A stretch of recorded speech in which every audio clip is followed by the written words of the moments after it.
Hello, hello, hello! Magandang hapon po sa inyong lahat. Ito po si Sasrogando Sasot. Kamusta po kayo?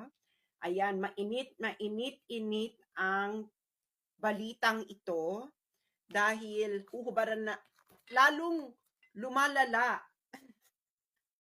lalong lumalala ang kasinungalingan ni Bongbong Marcos. Okay, i-share niyo muna ito dahil bago lang ito eh. Bago lang ito dahil um, kaka-release lang.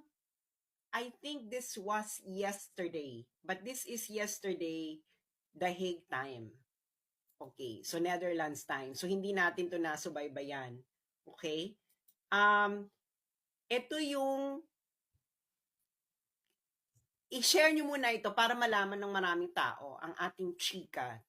Okay, i-share ninyo ito dahil halata nang nagsisinungaling si Bongbong Marcos, lalong lumalala ang kanyang kasinungalingan dahil may ebidensya.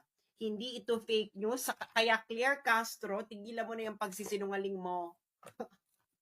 Tigilan na sana ni Claire Castro ang kanyang pagsisinungaling at ni Bongbong Marcos. Okay, so sana yung mga sundalo at pulis makinig sa akin dahil niloko kayo ni Bongbong Marcos.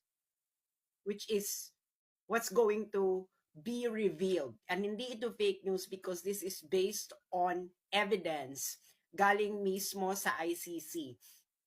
So, i-release nyo ito, i-share nyo na sa inyong mga chat groups, kainuman, kabarkada, kaek-ekan.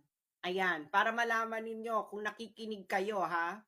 Kung nakikinig kayo, yung mga sundalo at pulis, sana nakikinig kayo. Hindi ba? Dahil niloloko na naman tayo ng ating commander in Coca-Cola.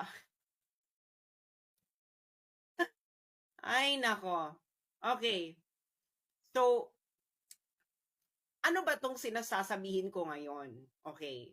Bibigyan ko muna kayo ng konteksto. Okay. Eto. Naalala nyo tong sinabi ni BBM. Yan. Ang sabi niya, palakihin natin para makita nyo. Okay. Okay.